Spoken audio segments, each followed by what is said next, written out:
Greetings, Guardians, my name is Bife here. So, during the beginning of the season, we see this poor Titan getting shifted into his ship and being totally wiped out. A few videos ago, I thought it was just a random Titan, but reading more of the lore of the season over the weekend, no, it turns out it's not. It's actually a somewhat well-known Titan called Joxer.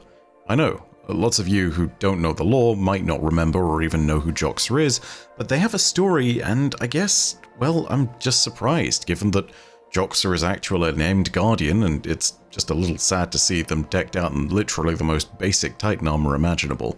Today's video, though, is going to be talking about Joxer, this Titan who gave his life to confirm what we already seemingly knew, that we can't get through the portal. And the reason I'm going to talk about Joxer is not just because of the way that he died, but also because of what he saw before he died.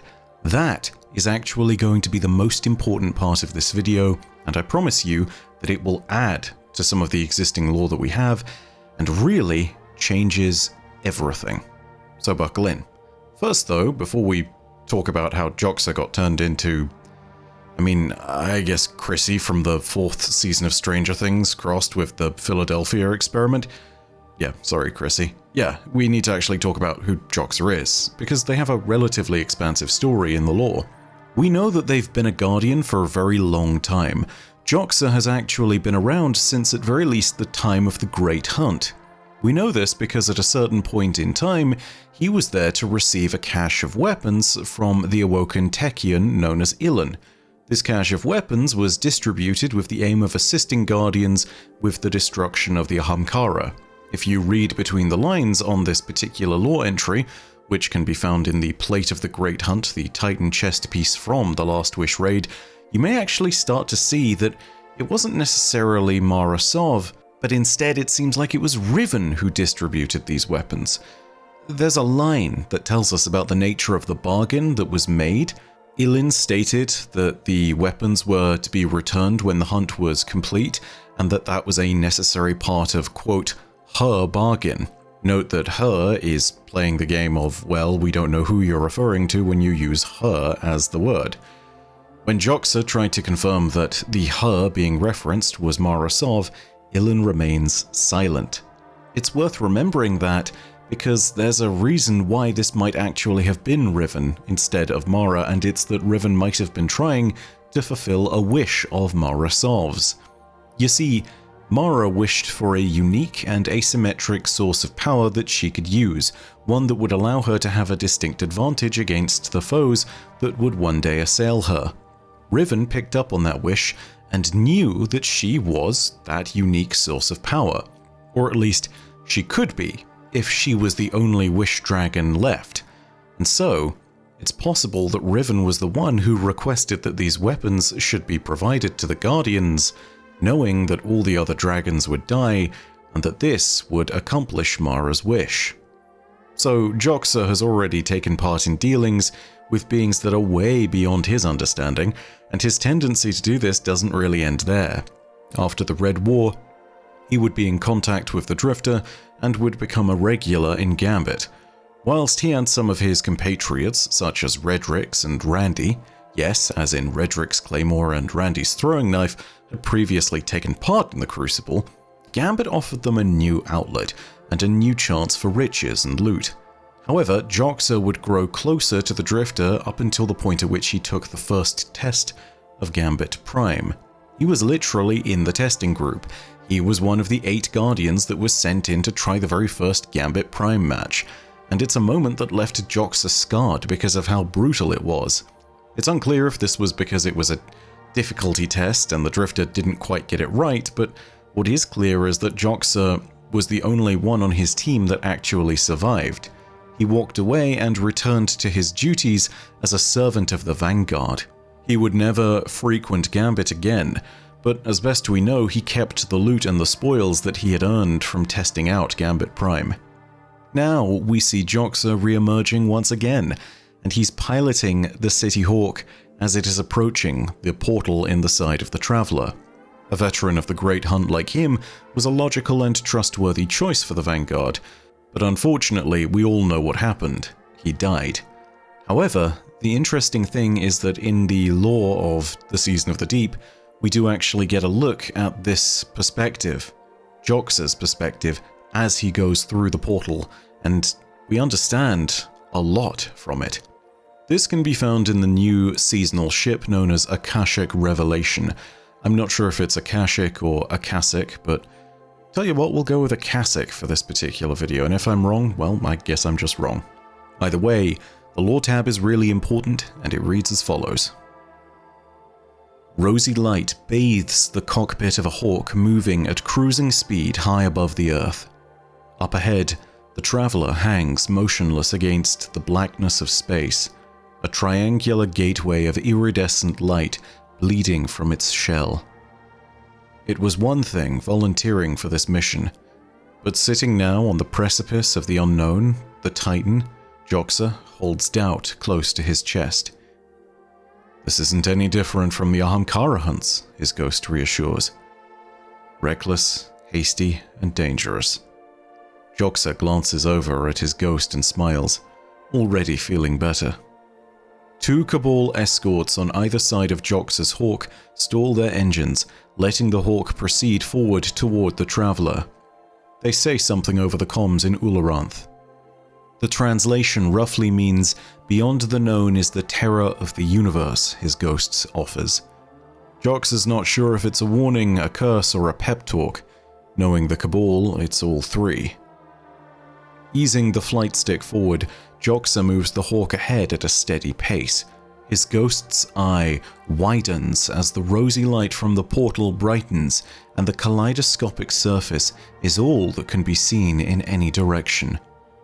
Joxer's grip on the controls tightens as he feels a bone-deep sense of vertigo. Echoes of piano notes tinkling in his periphery. He can feel hands on his chest beneath his armor, breath against his cheek inside his helmet. Eric, come back to bed, a voice whispers inside his mind. He sees a city, a home, family and children. He can't sleep. They aren't alone in the universe. The Ares Project is going to... His ghost is screaming, shell coming apart at the seams.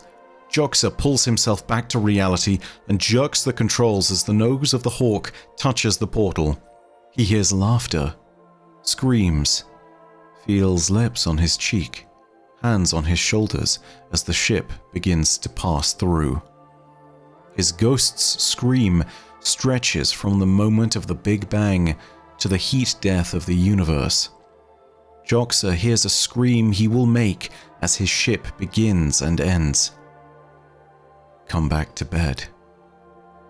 He catches up to the scream.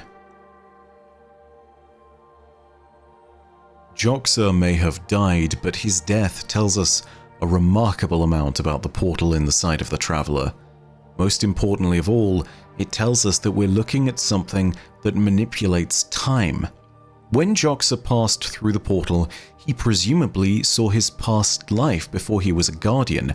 The mention of the Ares Project, I believe, dates this to just as the Golden Age was beginning. This would have been the moment at which Mars was getting its first planned space mission, the point at which the USA, Russia, and China united to send 3 people there so they could investigate the traveler. This would help us to understand who Eric was. Joxer, in his past life, had a partner, children, a family. He lived in a city, he raised his family. His name wasn't Joxer, it was Eric, and presumably, this is something he now only knows because he's passed through the portal, a portal that seemingly reaches out into the future and the past, as Joxer's perspective reaches to the heat death of the universe in the future and all the way back to the Big Bang at the origin point of everything. Joxer even perceives the scream that he will make upon his death before he dies. He sees into the future, even briefly. So the portal manipulates something to do with time, and allows individuals who are passing through it to briefly glimpse the future and the past before they are destroyed. Of course, this is not the correct means of using the portal. There must be a way of passing through without dying. But something remarkably curious about this is that this might help us to understand what the Witness achieved. It appears the Witness might also have seen its entire timeline. Perhaps it also achieved a measure of transportation across it by passing through unharmed. It makes me wonder if there's a degree of omniscience that maybe is attained by those who correctly use the portal. In other words, a degree of all-knowingness. Also, it's worth remembering that scientists from Neomuna who observed the portal in the Traveler stated that it might be an Einstein-Rosen bridge, something which is linked essentially to the idea of wormholes and time travel, and travel through space-time generally. However, there is a big hint at what's going on with this portal given the name of the ship which we read this lore from, Akashic Revelation. So here's something where I'm going to go ahead and give a shout out that helps me explain this, and that shout out is to Armory Defined on Twitter. Rhino's been doing lore stuff there for years, and what he does is he takes all the items from Destiny and breaks down their meaning and allows for some better clarity of the surrounding lore. Here's his breakdown of the Akashic Revelation and what its name implies. The word Akashic refers to Akashic Record, a spiritual concept used to explain revelation and the unveiling of hidden knowledge and wisdom. The concept states that the universe is made up of an energetic field that contains all the information and experiences that will ever happen or have happened. A field known as the Akashic Records can be accessed by those who have a deep spiritual or meditative practice.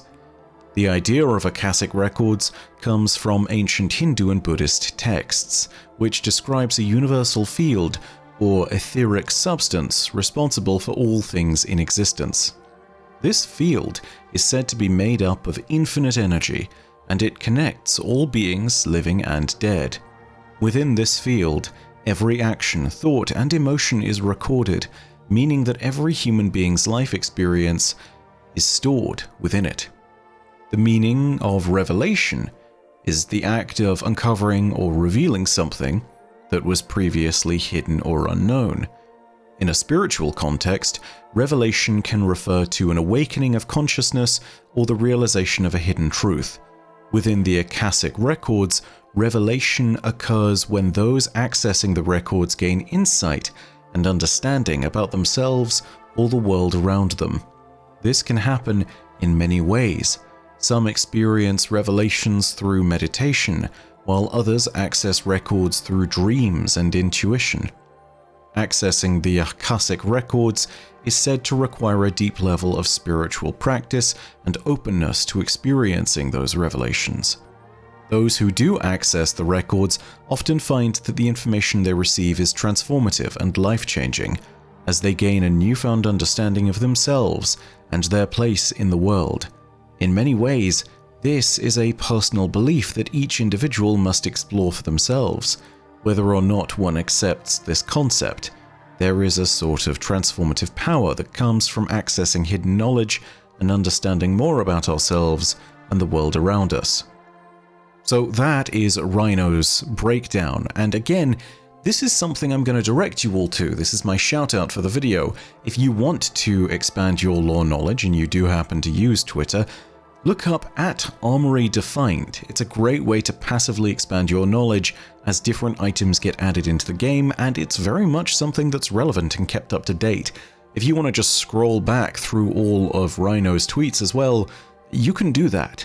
He has a lot of information. Like, seriously. Hundreds, if not thousands of items have been defined and explained by Rhino's Twitter. So, yeah, go ahead and check that out. The description of everything and the expansion of the idea of Akashic Records and revelations within Akashic Records, it all helps us to better understand what Joxer is experiencing as he's passing through the portal. He's experiencing Destiny's own kind of version of Akashic Records.